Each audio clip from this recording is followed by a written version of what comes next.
Serious, people who have cut a parent out of their lives, have you ever regretted it and why?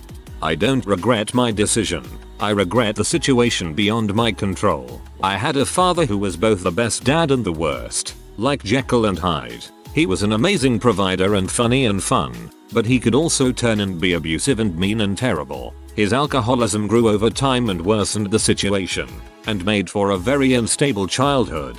My mom stayed with him and gave him tons of chances, mostly for us kids, but in my teenage years enough was enough and she finally moved on. I thought losing her would be a rock bottom for him, but it wasn't. We split time between our parents while I was in high school and it was pretty awful both ways. By the time I was getting ready to head off to college, I had to finally just cut contact. It was a perfect time for it since I was physically away from my family. In college I had the time of my life away from the toxicity and honestly grew into a better person for it. After graduating I decided to not return to that toxicity. I do miss my dad, sometimes terribly, but my sisters caved and re-established contact from time to time, and it always just hurt them. We all keep hope that eventually, one day he will realize he can still salvage something and he'll get sober and find peace. But I don't hold my breath. He's had so many chances, so many rock bottoms, so much forgiveness from all the people in his life, and each person is driven away eventually. It's crazy. I've been dating my so for years, since college, and I'm getting married next year. He has never met her, nor do I intend for him to meet her. At this point I don't think I'd recognize the man. He wouldn't resemble the father I loved from childhood. Cut my father out. Well, he did it by not really being around for my childhood. I have chosen to continue it throughout my adult life. Only thing I regret is him not being a better person so we could have a relationship of some sort. I know I have missed out in life by not having a father. If the choice was him or no one, I still feel I made the right one. I cut my mom out. Actually it was mutual since she never tried to contact me either. I didn't see or speak to her for over 20 years when I found out she had died. She never knew her grandkids. I'm happy about that. They never were emotionally tortured by her, like everyone here. There's a very long story, but suffice it to say, I never regretted it for a second. Sometimes, I regret cutting my mom out of my life because I still love her and want her to be happy. I'll still never get back in contact with her because she'll never change who she is, an abusive, manipulative woman that's desperate to have people under her control. I understand that she also grew up in an abusive household, and the whole eat or be eaten was how she learned to survive. That's why sometimes, when she does the most fricked up things, I still kind of get why she did it, as unreasonable as it is. Still, just because I understand it doesn't mean I will tolerate it. I can't. She can never form a relationship where two parties are equal, whether it's her children or her own siblings. I can't have a relationship where I won't be treated with respect. Nope. Short answer is they think you can't do it alone in this thing they called cruel world because apparently they know too much about everything and they keep reminding you that you are nothing without them. I guess times have changed and I proved them wrong. Do I regret it? Yes. Every single time I think about it, I regret it. I regret that it was necessary. I regret that I didn't try something else. I regret the way in which I did it. I miss my best friend. I miss watching TV shows together. I miss having someone who recognizes my movie quotes. I miss having a mom. But would I change the fact that I did do it? Absolutely not. Cutting my mother out is probably one of the only things I've ever done in my life that was good for my mental health. It removed a massive amount of doubt, stress, and uncertainty. It removed me from a dangerous, unhealthy environment and put me in a better position to do well in the future. I know it was the right thing for me, and for her too. We're both better off for it, and yet, I don't think I'll ever stop hating myself for it. Sometimes the right decisions are also the hardest. I hope you find peace.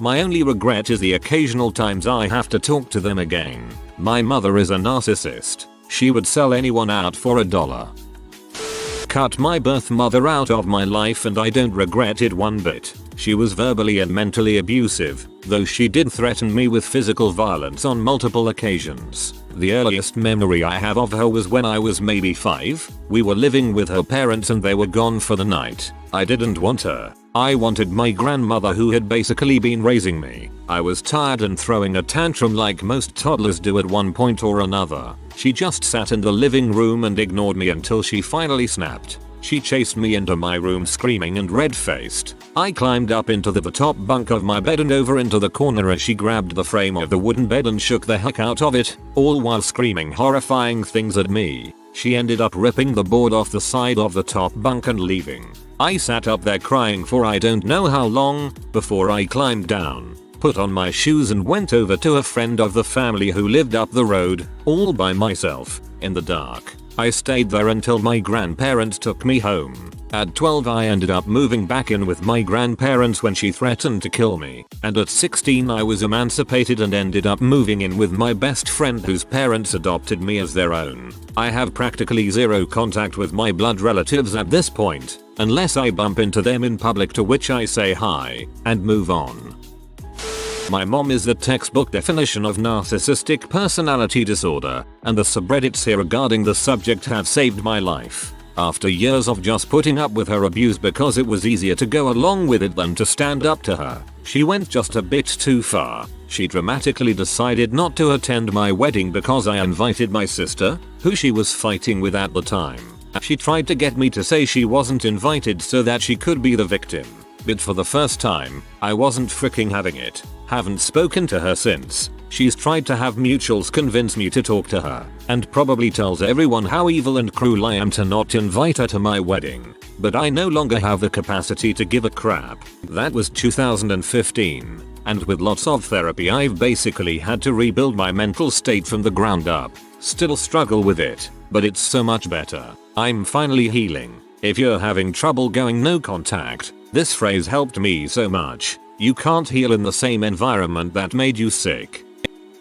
I have regretted not being able to do it sooner. It still haunts me that I could have left, or went to the police or told the school, but I felt like nobody cared. They do have to care because it's the law. My abusive mother still stalks me to this day, and my report done this year, I'm 22 now, about all she did when I was younger got rejected because I didn't bring any proof. I still have nightmares. I have PTSD. They do have to care because it's the law. In theory that's true. In practice sometimes it isn't, unfortunately. I cut out my father. He was never around when I was young and I met him when I was 14. I'm now 22. He would contact me on FB occasionally, but it would almost always end in an argument. He pretended and acted like he wanted a relationship with me, but his true intentions were to obtain information from me about his other child, his son, my bro from another mother, who has a DVO 5 years restraining order against him. When he realized he wasn't getting any info, he was cold and callous, telling me he doesn't have time to reply to FB messages as he's busy with his life act. Mind you, it's the only way we have to form any sort of relationship, so it was clear he wasn't serious about us reconnecting at all. The cherry on the cake for me though was when he said to me, "You're an adult. You don't need a father." That's his cop-out excuse not to be there. The pure arrogance was enough to make my brain explode. He has also missed out on being a grandfather, as I have an almost 2-year-old little girl. Growing up without a father, I never knew what to expect from one. Seeing my partner with our daughter was the first time I had seen how proper father and daughter relationship interactions are. It's a blessing. Every day since her birth I have had the privilege of watching him, my partner, love her, our daughter. I now know this is how a father is supposed to be. This is when I knew I didn't and wouldn't ever have a dad. So I blocked him, my father, on FB and don't care what the future holds. When I look at my daughter, I couldn't imagine not being a part of her life. At 2 years old or 102, I will always love and be there for my baby girl, and I pray our relationship is never tainted. At first, maybe a little bit. When you do something like that after a lifetime of emotional abuse, you start to have dreams that maybe they weren't so bad and that you were just overreacting. Your brain carries on gaslighting you in their absence, and it makes you start to wonder if you did something wrong by cutting them off. You wonder what you lost, what you might be missing out on, whether it's healthy to try and live a life without family or parental figures in your life, even highly toxic ones. Now, though, I'm more myself than I ever was when I was trying to make our relationship work. I still have a lot of the baggage and symptoms of abuse, like apologizing for everything or raising my voice reflexively if a conversation gets heated. But now I don't have to apologize for everything. I can just be. Now I don't have to be on the defensive about every decision I make. I can just make decisions. I don't have to constantly justify myself to anyone for any reason. I'm just myself. I'm way more passionate about the things I love because I can love them openly. I'm way more outspoken because I found my voice and reclaimed it. And I can let myself be proud of my achievements knowing that they had nothing to do with it and can't try and steal my thunder because they happened to birth me some 32 years ago. If I had the opportunity to turn the clock back, the only change I'd make is I would cut them off far sooner. Never regretted it and probably never will. I feel so much better not having my dad in my life. I still get extremely anxious if I go to places that have a high risk of running into him or his side of the family, which I cut off at the same time. Me too, man. Me too. Haven't regretted it yet. Cut my dad out of my life a couple years ago and it's literally the best decision I've ever made. I'm living my best life and I'm no longer suicidal. He was mentally and physically abusive, as well as extremely controlling, my entire life. And even getting a random text from him was enough to send me into a panic attack. Frick people who tell abuse victims that family is important and you should forgive and forget. If my spouse treated me even a little bit the way my dad did, he would be in jail. So if you're asking this question because you're considering it, I say go for it.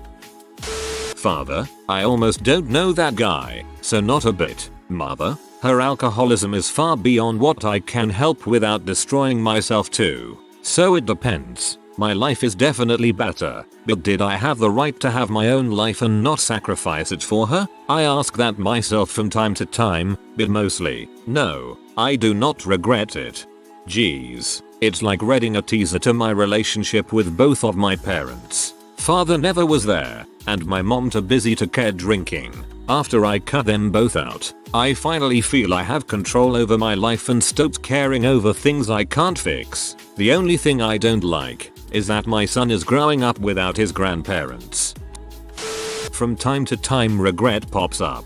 He wasn't the worst parent, but the first memory I have of him was him beating me for tearing up after I broke my wrist at age 5. The last memory of him was him threatening to beat me at my 25th birthday party, then later throwing a 4-inch thick medical binder at the back of my head. Cutting him out was justified. Then he died 3 years later and there's some lingering regret.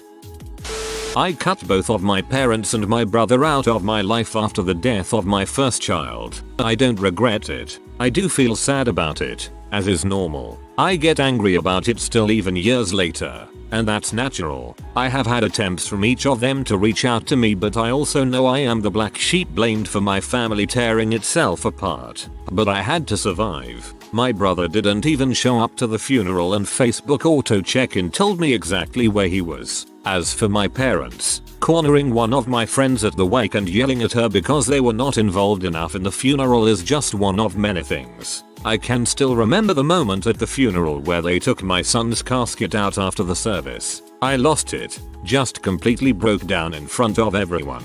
My wife tried to console me, other unrelated people around me too. My mom jumped back about 10 feet in horror and my dad got mad at me because I wasn't going and everyone there was waiting for me to go. I cut them off. It was hard, but I'm better for it now. My kids know I have parents and they've met them at 2 subsequent funerals, where mom and dad also tried to start crap. My kids don't know about my brother except for his favorite Ninja Turtle and Transformer. I have no desire to rebuild these relationships. Nope. My father is a toxic drunk. He gets near violent and gets very verbally abusive. I'm glad he's out of my life. Now if only my grandparents would stop pestering me about giving him a billionth chance. I regret not having done it 13 years earlier when I had the chance then. Yes, I did find it again that 13 years later. I wish I could go back and do so to see how differently my life would have gone. I cut my mother out of my life. Growing up, I thought her mentally, sometimes physically, abusive behavior was normal, or to be honest, I excused a lot of her actions away as having had a very troubled childhood herself. I was a good kid. In high school I had a part-time job to pay all my school fees. I was on a roll, never broke curfew, didn't drink, smoke or do drugs, and my friends were good girls just like me, but she was mentally unstable and kicked me out at 17. I was just 2 months into my senior year of high school. We did reconcile a few years later, but leopards don't change their spots, and reconcile means I was tricked by a family member into thinking she wanted to talk to me, see me. No apologies were given, no admittance of fault, so life went on. A decade and a half went by. I got married, and after a struggle with infertility, became pregnant.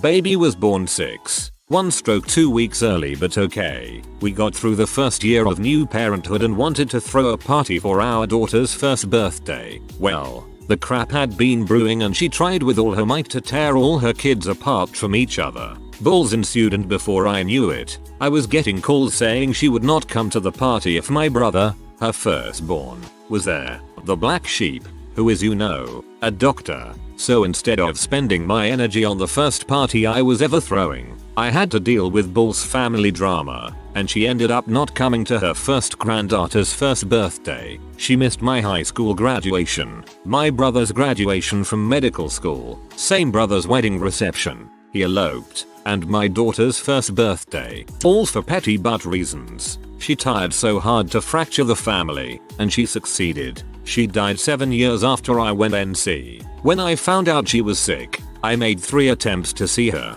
My attempts were rebuffed and I received a hate-filled 3-page letter from her, listing all my transgressions. No joke, she listed the fact that I once told her to shut up when I was 15. She died not having contact with 2 of her 4 kids, and not having met 3 of her 8 grandchildren. I have 0 regrets. I had long since grieved for the mother I craved but never had. The stupidest thing is, I didn't even need much. A simple "I'm sorry for letting you down" would have sufficed. But she could never admit fault, and I never once heard her apologize for anything, ever.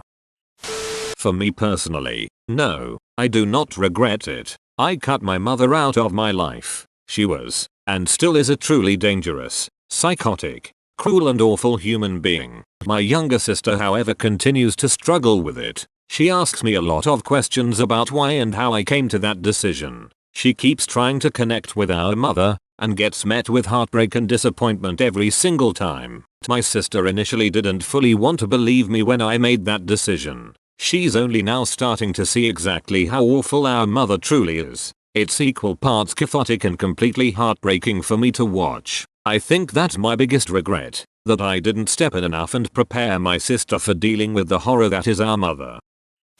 Father-in-law, and not really, learned later that the hatred was mutual, as he was actually trying to get rid of me. He was a complete C, and never interacted positively, or even neutrally with the family. Sometimes, people just have a complete negative influence on your life, and it's nice to become an adult and be able to choose who is and isn't in your social group.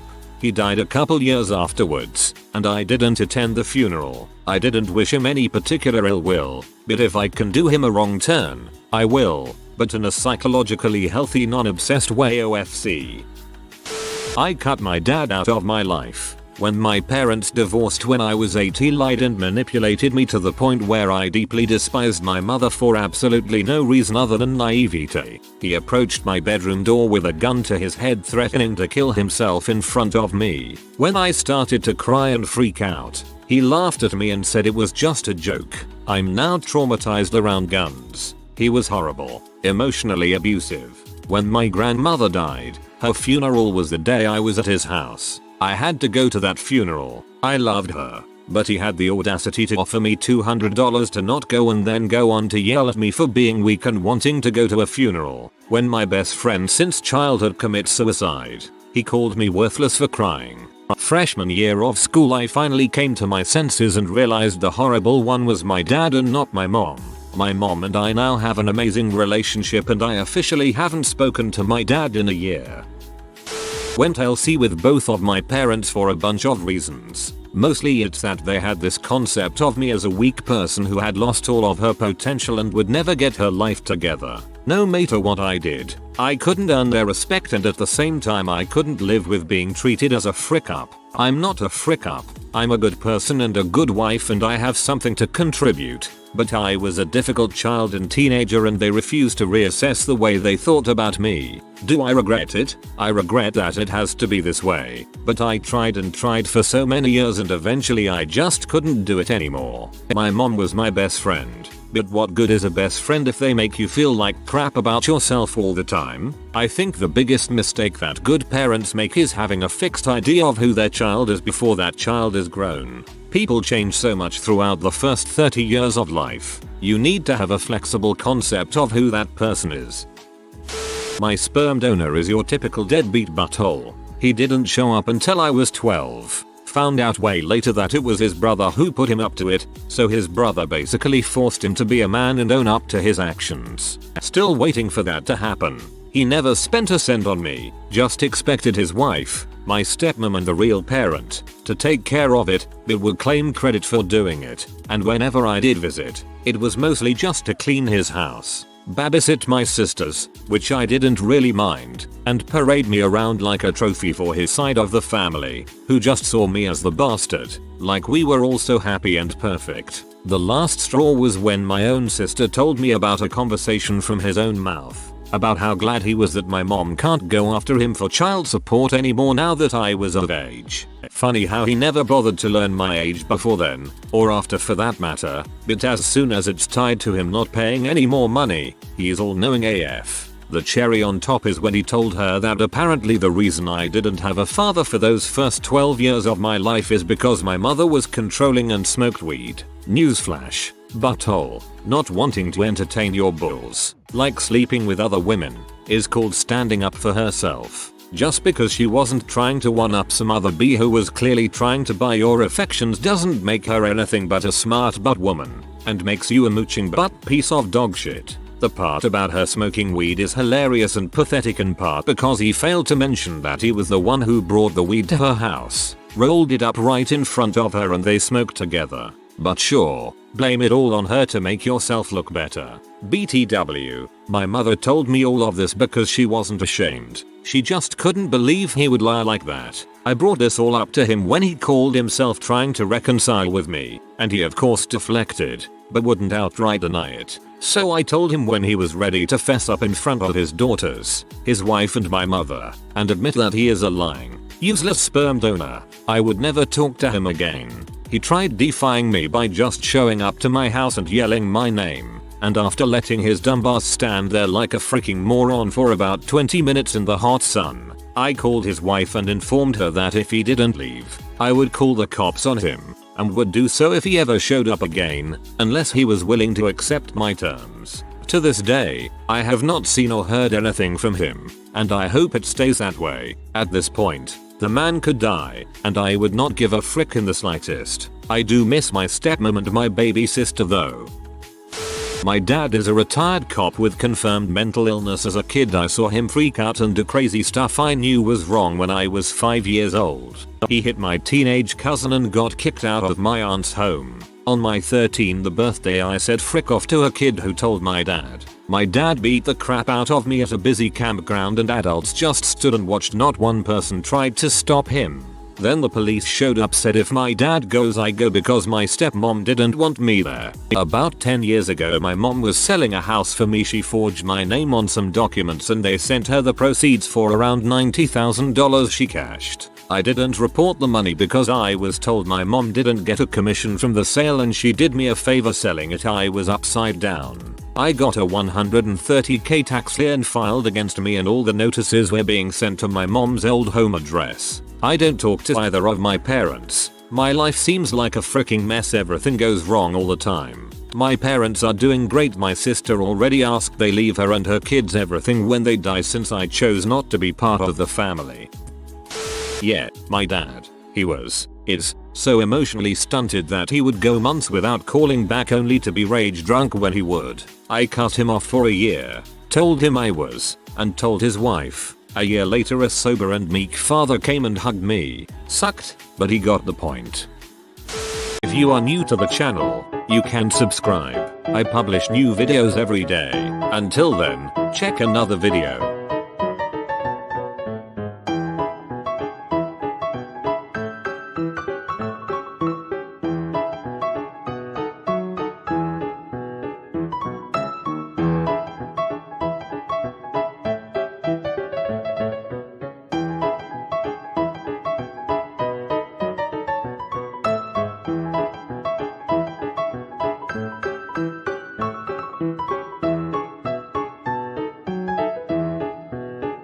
Bye for now.